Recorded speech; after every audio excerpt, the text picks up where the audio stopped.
What's up, everybody? 32 Icon here. I hope that you guys are doing well. I'm doing well myself. Please go ahead and like and subscribe if you haven't already. In good faith that I will continue bringing you great content. Oh, and I'm just another YouTube personality, so take what I say with a grain of salt and do your own research, okay? All right, so today we're going to get into the Holosun 512 Gold Dot.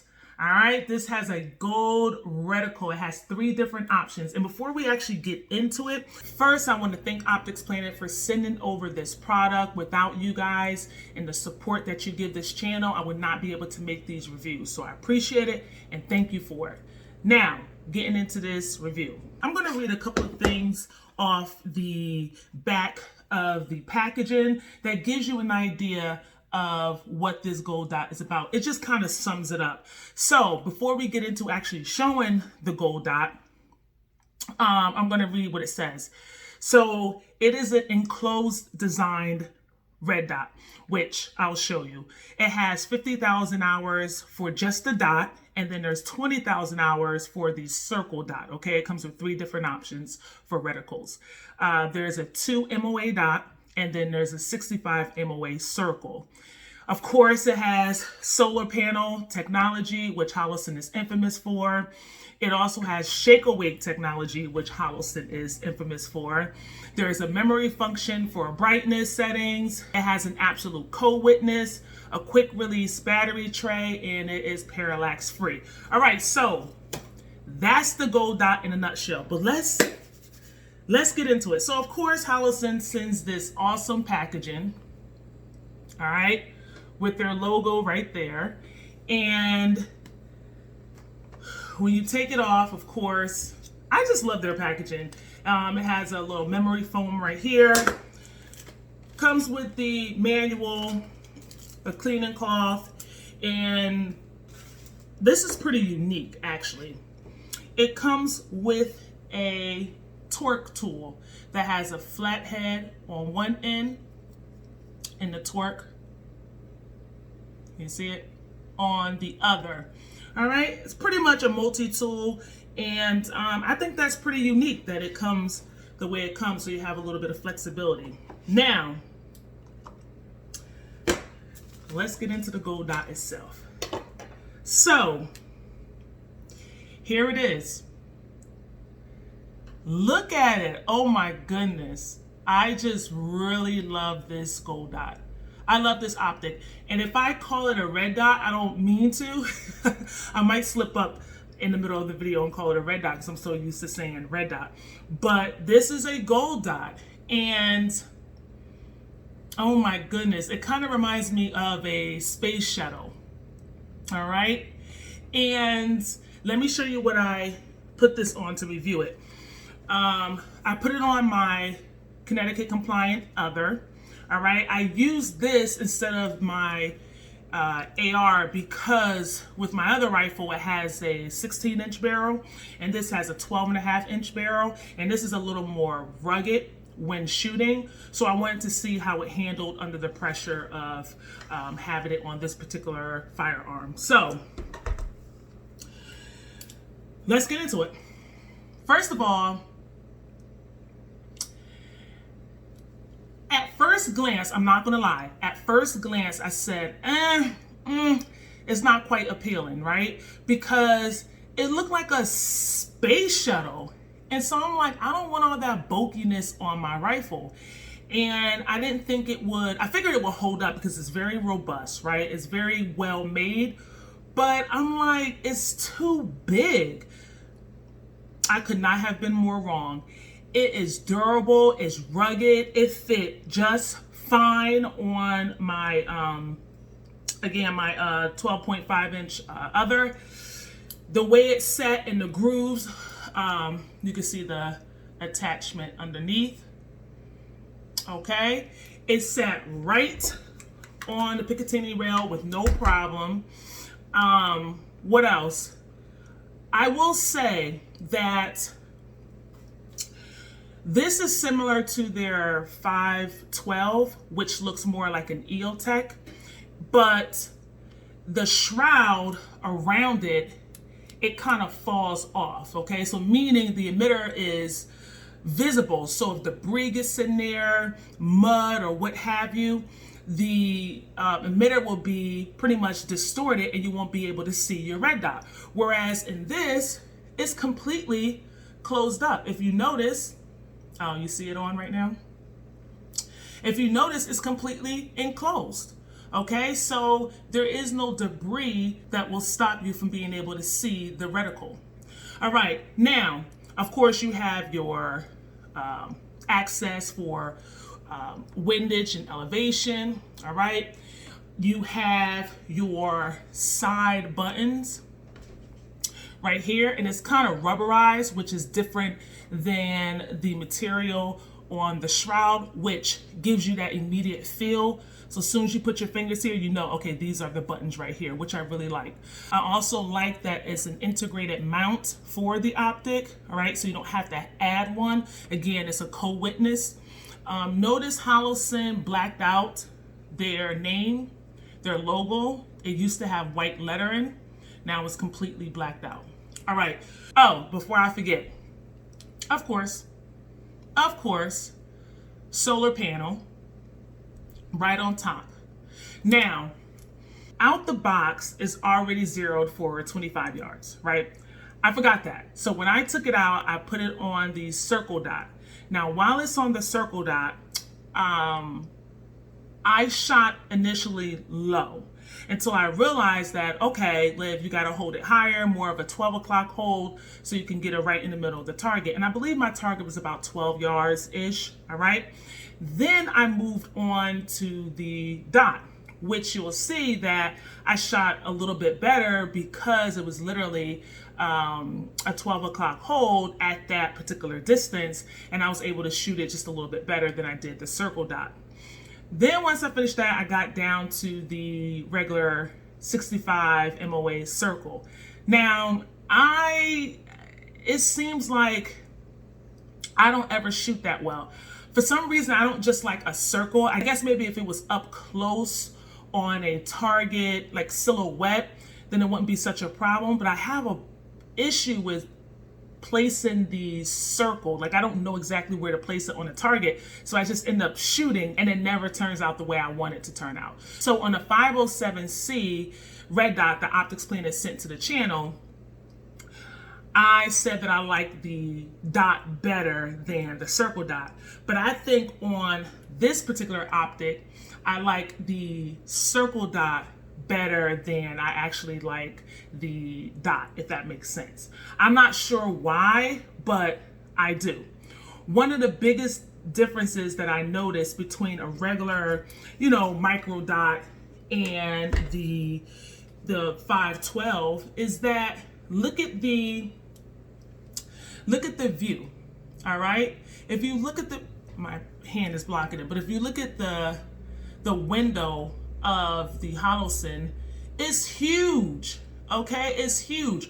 When you're dealing with some of these micro dots, and this is another MRO that I have, so I don't have the quick release up here, but if you look, it's not that much of a view.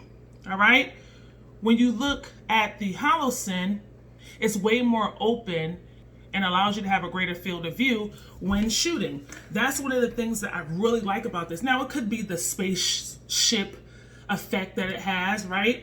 But nonetheless, it's wider. And so depending on the angle in which I'm holding my rifle, I can tilt my head and still feel like I can find my red dot. Whereas on the micro, right, you tilt your head the wrong way, you might end up losing that dot. So I like that the field of view is a little more open so that you can still have your target in view with your reticle fixed on your target. All right. Now, with the settings, of course, you have the auto mode and then you have the manual. Pretty much in a nutshell, the auto mode is just sets itself, right? It depending on the lighting outside or indoor, it'll automatically use the solar panel if there's enough lighting. If not, then of course it would start using the battery. Also, it'll power down on its own after a few minutes of it not being in use.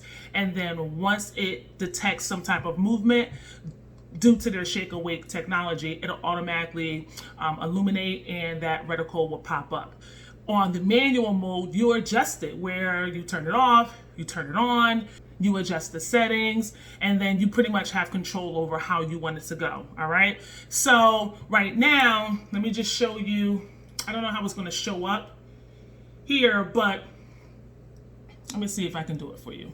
So in order to turn it on, you pretty much just press either button. I think you guys can see that. All right. I'm going to try to get it closer. You pretty much adjust either button. And then, of course, you have the plus to make it brighter. And then you have the minus, all right, to decrease the brightness. Okay, so that is the circle dot. Now, you press and hold the minus button. I'm looking at the reticle. I'm not looking at you guys, so it's going to look a little weird. So you press and hold it, which I'm doing right now. And then it changes just to the dot. Okay, so now again, I press the plus sign to get the dot brighter, which is not really coming out on camera, but if you see it, this gold dot is bright, okay? And then you press the minus to lower the brightness setting, all right? And then again, if I press and hold the minus button down, I will then come to the circle. There you go. So that's pretty bright. I could make it even brighter, or I could lower the brightness, okay? And then if I want to turn it off in this setting, I just simply press, press both buttons at the same time, and you can see now it's gone. All right, and if I want to turn it back on, I just press one button where it's right there. Okay. All right, so I know that's not the best view, but my point is it's easy to operate. Okay, it is, it's going to handle a lot of pressure from the recoil. It's also waterproof, and it will handle the elements that are thrown at it, okay? Rain, sleet, snow. Now, did I try it and all of that? No, but Holosun has a history of being able to handle all sorts of elements. Like, again, if you go on to Sage Dynamics, you know, he reviews a lot of Holosun optics and he puts them through the ringer. Okay, he let them fly, all right, and they just work. The last thing I want to talk about, the battery compartment. Now if you see right here, there's a little lever, so you will press this in, so you push that in and you pop it out. It's hard to do on camera, but you pop it out, okay, you twist it, and then you pull, you pull the battery out. Now I don't want to pull it all the way out, but notice there's a battery in there. That's the battery compartment, okay? And then you push it back in, twist it around like I did, and then you put it back, okay? Now I don't think I've seen anything like that with the battery being on the side and being toolless, but that's new and it's easily accessible. I don't have to use a tool to take out the battery. It's just boop, pop it out, pop a new battery back in, and I'm good to go at the range. Now you might be wondering what the price is for this particular optic. I think right now the gold dot is about $379 and the red dot is about $349. Of course, you can use my code 32icon for 5% off of this or your entire order and be able to save a couple of dollars on it. Now, whether it's worth it for you or not, that's up to your discretion. For me, I think that this will last probably longer than you, okay? Again, it has the solar panel, it has the battery, okay? The shroud, the way in which it's built, okay, is built to protect the emitter, all right? It's built to pretty much withstand the test of time. Notice that you can see the tint and the ambient light. It comes across kind of jarring on camera, but when you actually look at it or when you're looking through it, it's not a problem at all. I mean, you don't even notice it at all. The glass on this, let me tell you, absolutely clear. It's sharp. And of course you have your cleaning cloth if you ever need it, which does a really good job of wiping away those fingerprints that you tend to put on there. But Holosun knocked this out the park. They knocked it out the park. Now, again, you might not think it's as appealing as something like maybe the Reticle MRO, but when you're at the range and you're trying to shoot at your target, or you're outside in the sun and you're shooting at plates and you tilt your head one way or another, or you're running and you're trying to find that reticle through your field of view, you're going to find it much more quicker on this particular optic than you will on the MRO. All right, just because that's a micro dot and it tends to lose your dot while you're running or shuffling between targets or plates. All right, so if there's anything else you want to know about this optic, please visit Optics Planet. I'm telling you, they'll have a whole write-up on this and more. As for me, I love this optic. I love it. I didn't think I was going to like it. Actually, I didn't know what to think. I just know it looked weird, but I love it. And I appreciate Optics Planet sending it over to the channel. I appreciate them supporting the channel. And, you know, when you support them, you support me and you support this channel, because I told you guys before, this channel is expensive to keep going. I mean, you really have to come out of your pocket to keep it going. So I appreciate all of the items that Optics Planet sent over. And of course, you can get their t-shirt, all right, on their website as well. So that's it. That's it for me. They have a winner in their hands with the 512 gold dot. Look at that dot. Look at that dot. Let me zoom in a little more. Hold on so you can see it against my hand. Look at that. It's a circle. Pressing it down, the circle dot, and then just the dot itself. All right, so thank you guys for tuning in. I hope you guys are doing well. Treat another with kindness, and I'll see you on the next video. Thanks. Peace.